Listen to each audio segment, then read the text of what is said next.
There's so many reasons that I wanted a live audience here. It's because I'm digressing a little bit, but I wanted a live audience here because I was born here. 5 generations of my family have been a part of this. There's some of my family that's here tonight. My cousins are here. My mother is not here.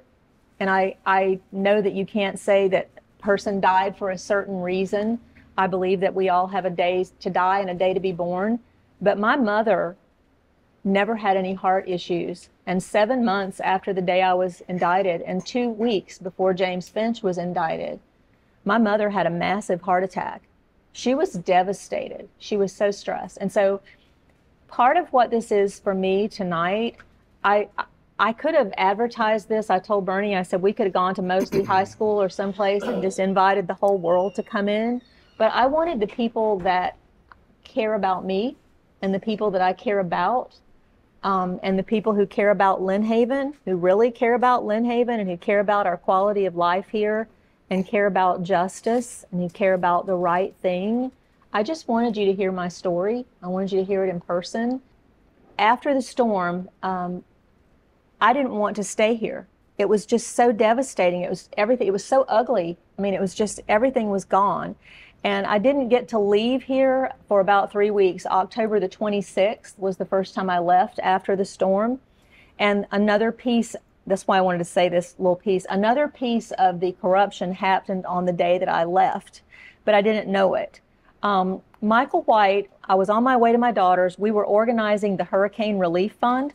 And a lot of you may have heard about that. My daughter had a friend with a law firm, and they were a Holland Knight, one of the biggest law firms in the world. They did $100,000 of pro bono, almost $100,000 of pro bono work, and set up this 501c3 Hurricane Relief Fund for Lynn Haven. And I had hoped that we would make a lot more than we did, but something you have not heard about me that you may not have heard the whole thing, I raised, and I don't usually say I did this, but I did this by myself. I made the phone calls. I did this by myself. I raised almost $250,000 for the city of Lynn Haven for that Hurricane Relief Fund.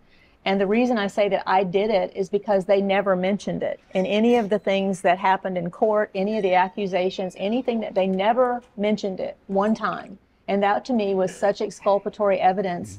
And there were no strings attached to this money. The way it was written, people could apply. About 1,500 people applied, and we were able to give it out to about 250 families. They were given $1,000 checks each. They could spend it on groceries. They could spend it on electricity. They could spend it. One of the people that got it came and told me that they used it to move. Their house was demolished, and they moved to Youngstown, and they were able to rent a trailer up there and have everything hooked up and buy groceries, just things like that. So I'm very proud of that. The way it was set up, the commission was the board for this, and I had a group of city employees, a committee. There were several of them, some of the clerks, some of the librarians, different people were on this committee, and the committee changed from time to time. But what we decided was that they would go through these applications and they would find the most needy. In other words, if there was a couple who had applied first, but we could see that because they had to list, it was a 2-page application. Did you have insurance? Did you have this?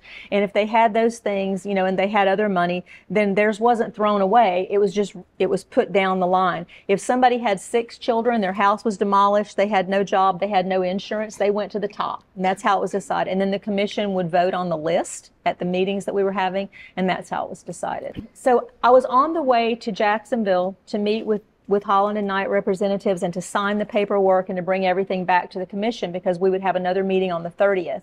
It was my idea to start having commission meetings weekly right after the storm. We were the only city in Bay County that had a commission meeting 6 days after the storm. The first time we met was October 16th because I wanted everything out. I wanted everybody to know what was happening. And it was 2 o'clock in the afternoons at Lynn Haven Elementary School. It was open to the public. People could come and tell us what their issues were. They could hear the commission. They could see city government working. So that was important. So on this day when I left town, I had not been gone an hour, and Michael White called me and told me, he said, I've had somebody over here pushing, meaning the trees and everything, out of Sheffield Park. I forgot to have you to sign this check, and I need you to approve this check. This will be the first nail in my coffin. And I said, well, how much is it? He said, it's $224,000. under normal conditions of the city, the way I had been the mayor, that would have taken me aback. But under what we were going, it's going to be $30 million to get this out of here, and seeing what I was seeing. And he said they've cleared the park. They're a smaller company. They came and pushed this for us, and I need you to sign the check if you can approve it. It didn't sound strange to me at all. And so I approved it. He said, well, the bank will call you. So the bank called me. The bank approved the check. I told him, yeah, Michael said he's doing this, doing that. And the bank took my word. Of course they did. Hancock Bank. And so later on, it would come back that I had conspired with Michael White over this handwritten check. And Vicki Gaynor actually signed the check. And then I went back later and wrote an email saying, yes, I approved this check because I did. I didn't think there was anything wrong with it. And doesn't the mayor have to approve all checks? The mayor has to approve checks until now, and we'll get to that in a little bit. But up until after the storm, the mayor saw a check register every 2 weeks after the fact. All the checks have been written. The mayor is just saying, yes, I'm recognizing that this has all been written as the budget says. Well, I'm getting ahead of myself, but I would change that. And it's different now. You notice if you go to the city commission meetings that the accountant comes out and she has something from the check register to show the commission. That didn't happen before. I'm the one who changed that, not Vicki Gaynor, not anybody else. I changed that. At this point, did you have any reason to think Michael White, the city manager, was doing anything wrong or illegal at this point? I saw Michael White. I'll give him his due. I saw him working 18, 20-hour days, doing everything he could to get things back. I think everybody who knew him and had seen him will say that for all of his faults, he was a hard worker. People are multifaceted, and there are good things about Michael White. But Michael White, as Vicki Gaynor said on testimony, stole about $5 million from the city. That's a problem. So he had to go where he is. But at this point, you thought he was a hard worker. Yeah, and I'll tell you that I have nothing good to say about Michael White tonight. After Michael White single-handedly lied to get his sentence reduced, and he's the reason that I went through everything that I went through. Yeah. Do I hate him? No. But do I have anything good to say about him? No. I don't blame you. I, as long as the Beacon of Bay County and others saw him testify against you, and he was so obviously lying, and he did it again in prison garb. And he lied about James Finch so bad that the jury didn't believe him one bit. Exactly. So yeah, Michael White lied incredible and demonstrably false lies against both of you. But the FBI and the sheriff say they believed him. I don't believe they believed him. But for some reason, they used his testimony to go after you. And I think that we probably know why at this point. But if I could I want to digress one more time back to 5 days after the storm when Donald Trump came to town, because Donald Trump also had a part unknowingly in what happened to me because of the jealousy that came about after his visit to Lynn Haven. And that's based on my opinion, it's based on facts, and it's based on some belief. But I received a call from Secret Service the night before Donald Trump was to come to Lynn Haven. And the phone that I had, this should scare you all, the phone that I had was one that my son-in-law had brought me from Jacksonville when they brought the first truckload of supplies. My lawyers told me to please never refer to it as a burner phone again, but that's what it was. It didn't have a name on it or anything like that. It was just a phone, and it had a Jacksonville number. And I was sitting at the table next to Assistant Police Chief Ricky Ramey, and my phone rang, and it was Eddie from Secret Service, and to tell me that the President of the United States was coming to Bay County the next day, and that they wanted me to be at the airport to meet him, and could I be there? They swore me to secrecy and all that. And then we had an extensive conversation on directions, and I was so excited. But the last thing I said, may I ask you a question? And he said, yes. And I said, how did you get this phone number? And he said, I can't tell you that, ma'am, but it was difficult. That's all he said. So just wanted you to know that they had the phone number. But when I met at the airport the next day, I only thought I was going to have a few moments with Donald Trump. And I'm not a Trump hater. I've always liked Trump. I've supported Trump. So if you don't like Trump, you may want to run out of the room at this point. But I was not gung-ho for Trump. I would get angry at things that he said. I thought, did you really say that? But I knew we needed we needed things, and we had people coming here, you know, that were going to come to visit, and I'll tell you some more about that. But we needed a big generator in Lynn Haven, and we've been trying to get it for several days. I've been going to EOC, the Emergency Operations Center, and trying to get it. And so I had the Greg Kidwell, who was over the water department. I wrote down the numbers of the generator on my hand because we couldn't take anything with us, so I wouldn't forget. And when I got to shake his hand, that's all I thought I was going to get to do. And I had this speech that I just rattled out really quickly. And I said, "It's so nice to meet you, sir. Thank you for coming. But Lynn Haven needs a generator, and it's this number." And I showed him on my hand. And Rick Scott was standing behind him. And he turned around to Rick Scott and he said, "Can you get this from her? Can you take care of that?" And he said, "Yes, sir." We had that generator in 2 days in Lynn Haven. We had it in 2 days. And so then I didn't think I would see him again. I just got to shake hands with him. And I had on a pair of dirty blue jeans, a pair of dirty tennis shoes, a white shirt. I could not find a bra, so I was standing like this. It was horrible. It was absolutely horrible. And I got to meet the First Lady. It was just the most exciting thing. And when we got on the bus, we were in the presidential motorcade coming down Highway 77. How surreal was that? And I was sitting up on the cooler next to the driver because all the men had the seats. That would be Congressman Dunn, the county commissioners, all the, you know, the boys. There was no other women on the bus. I was it. And I sat on the cooler. And so I said to the driver, "Can I please film the motorcade? I'm never going to be in a presidential motorcade." And he said, "Yes, ma'am, just don't post it. You can film it, but post it later. We can't give our location. You promise?" I said, "I'm good." So when we got to Lynn Haven, the Secret Service Eddie came on again, and he said to the men, he said, "President Trump is going to walk down Michigan Avenue in Lynn Haven, and he would like the mayor of Lynn Haven to walk with him." And so he called me to the front and took me off the bus, and he said, "The rest of you are going to have to stay on the bus." There was no air conditioning. It was hot, and you could hear all of them just hiss. I did walk in the street with him, and it was really great. You can find these pictures online. They're very amazing. Yes. And they were on, I didn't know them because we didn't have the connectivity, but it was on the White House website. It was on the Wall Street Journal. It was in the New York Times. It was everywhere. But guess what newspaper, when they were publishing every day after the storm, guess what newspaper did not publish one picture of the Lynn Haven mayor with the President of the United States? Can you guess? The Panama City News-Herald. Wow. They did not publish one picture. You can go back and look. Amazing. They didn't mention that I was with him or show the pictures. So that started a little, and I was very outspoken after the storm. I was the only person, if you remember, I was saying that it was a Category 5 storm. I brought up the Stafford Act, which if you have a Category 5, the Stafford Act goes into effect and you get 100% reimbursement rather than 90% reimbursement. So and if you remember, we had the government shutdown right after the first of the year in 2019. And so I was advocating, saying this was a Category 5. I know it was. I'm hearing that NOAA had a plane inside the eye of the hurricane as it came ashore, and that's never been done before. And I'm hearing from some of my friends out at Tyndall and from the Navy base that it's a Category 5, and we're going to hear.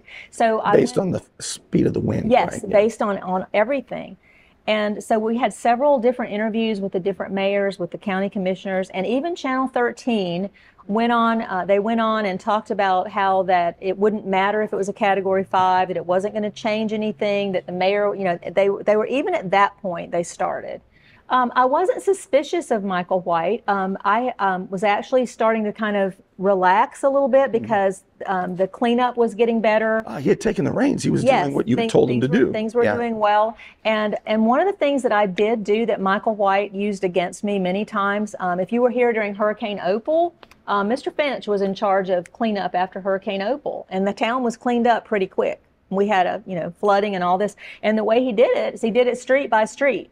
And so people saw the streets get cleaned up. They saw things disappear. The way they were cleaning up in Lynn Haven, and I think probably everywhere across the county, is, if you don't know this, debris is measured by cubic yards.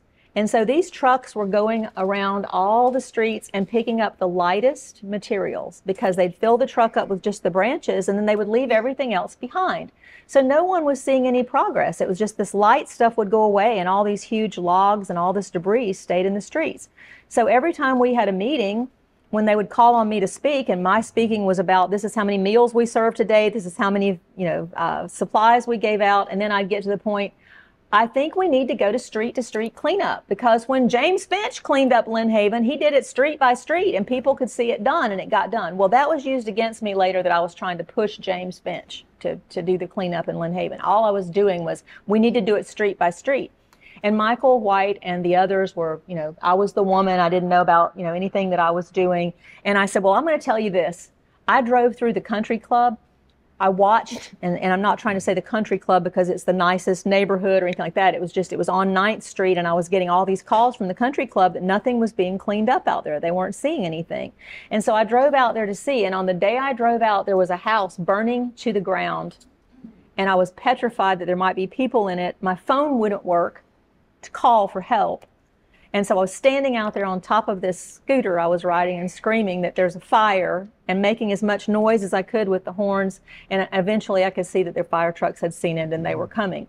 But I looked, and that entire neighborhood, you couldn't tell that one thing had been moved. So I went back and I complained again, and I told Michael White, I said, the country club, if you want to prove to me that your people are actually cleaning up something, clean up the country club in a week. Show me that y'all can clean that many streets in a week, and then tell me that I'm wrong, that people are going to notice that you've done something. Well, about a week later, I started getting calls, and some of you that are here that may live out there, you might remember it. I don't know, that the country club all of a sudden got cleaned up.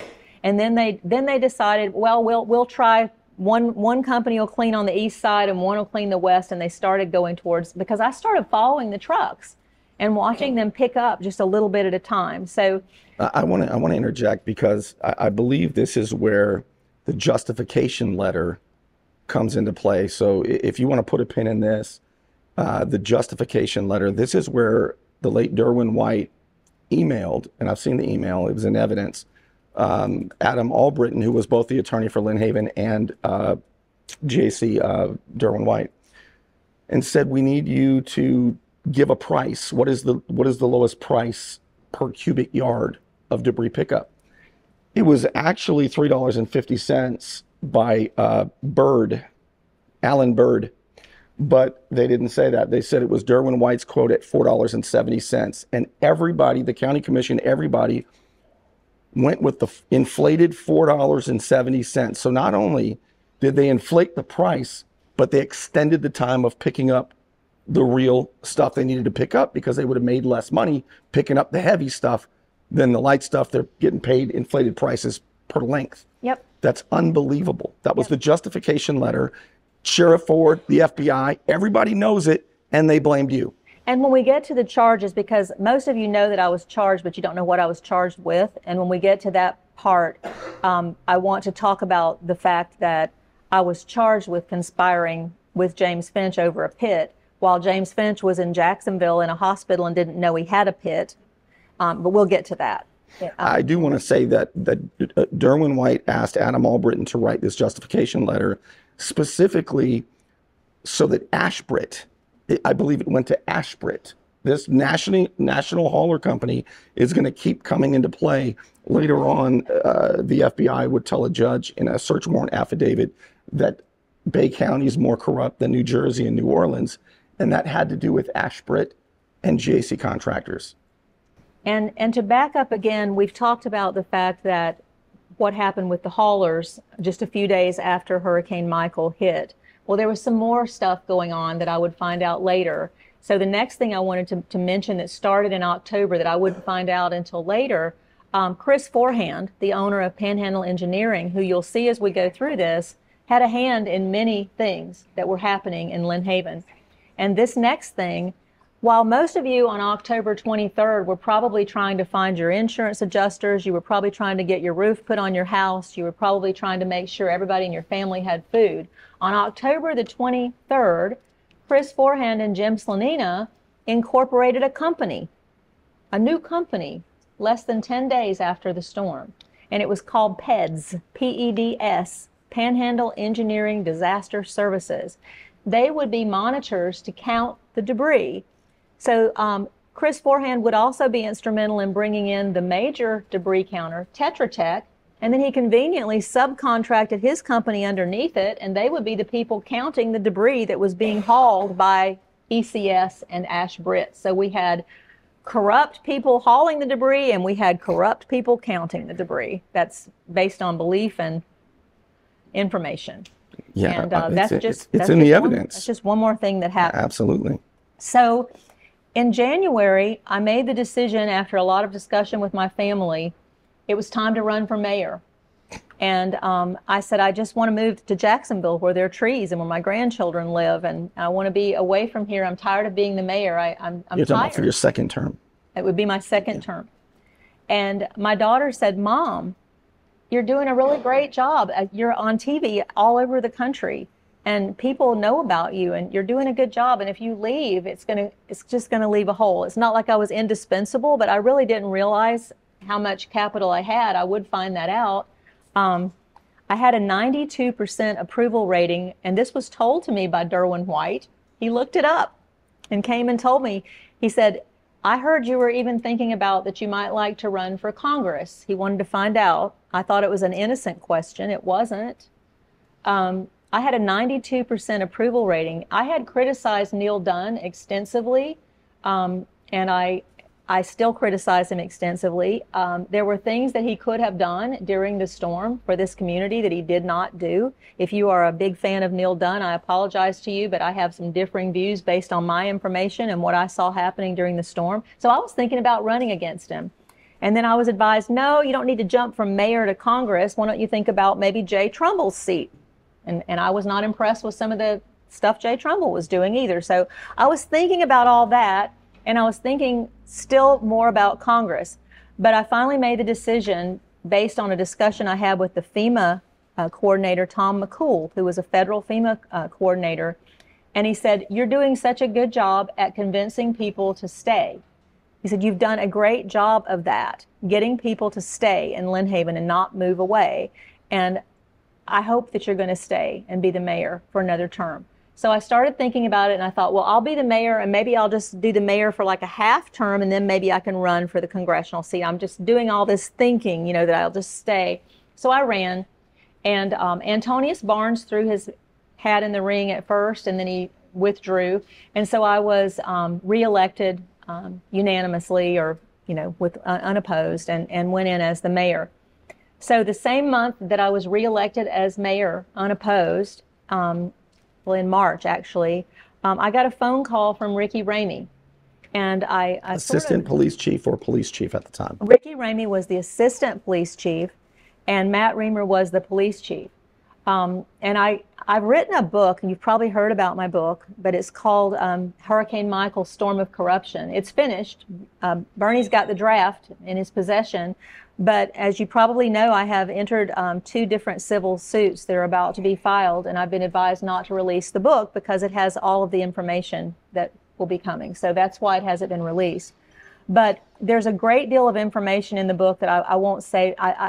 As I said at the beginning, my desire is not to hurt anyone, to say terrible things about people. But Matt Reamer was not doing his job after the hurricane. He was just not doing his job. And Ricky Ramey had basically taken over Matt Reamer's job, and people were answering to him. The police department was functioning as Ricky Ramey was the police chief, even though he was the assistant. And he would eventually, Matt would retire after the storm, and Ricky would become the police chief. Well, and I thought a lot about this.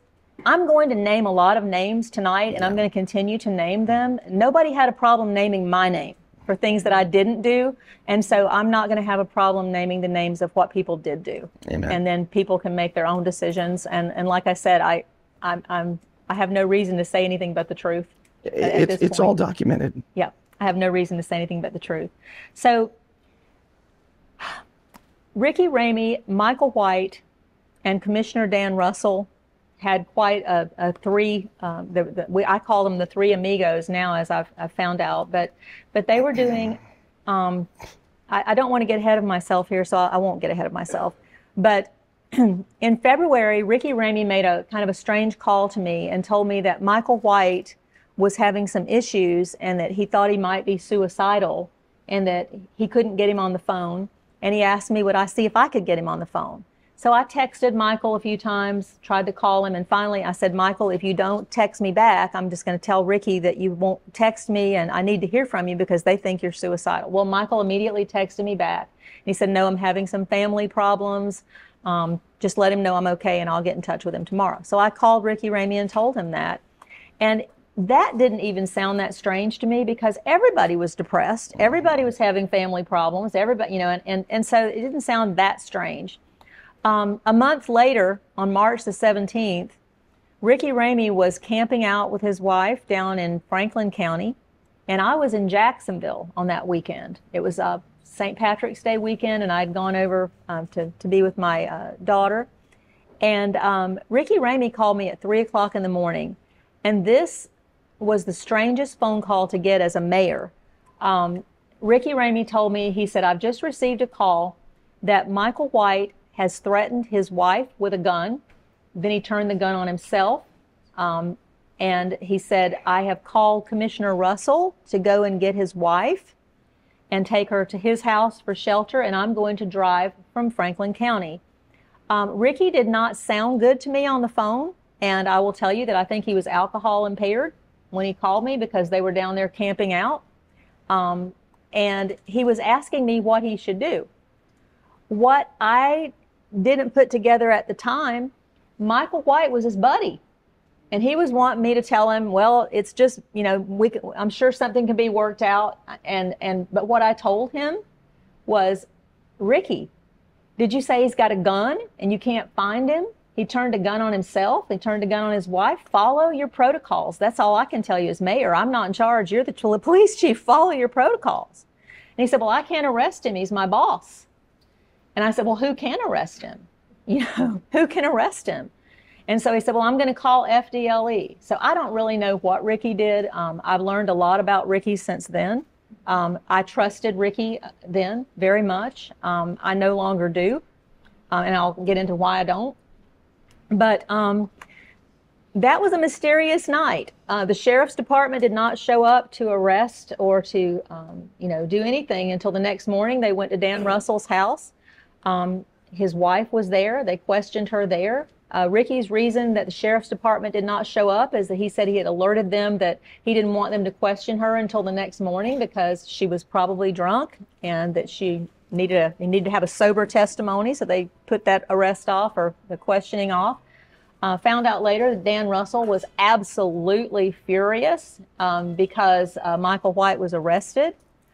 He was furious with me, furious with everybody. So I'm driving home from Jacksonville the next day. I called an emergency commission meeting. Commissioners showed up on a Sunday afternoon at 5 o'clock. And Michael White, there was a motion made. The mayor doesn't make the motion, but I asked for a motion of what we're going to do at this point. Our city manager is in jail for domestic violence with a gun. So something had to be done. And they decided to suspend him with pay. That was I voted against that, but it was to suspend him with pay. So at this meeting, the next thing was, after they suspended him, well, what are we going to do in the meantime? So it's Sunday afternoon, and the next commission meeting is on Tuesday. So I made the suggestion, I declared an emergency before, I've declared an emergency this afternoon. Would you give me emergency powers to meet with the city department heads, explain what's happened, authorize whatever they need authorized until the commission can meet and appoint someone to be the city manager, whatever. Let me be the head of the city for 48.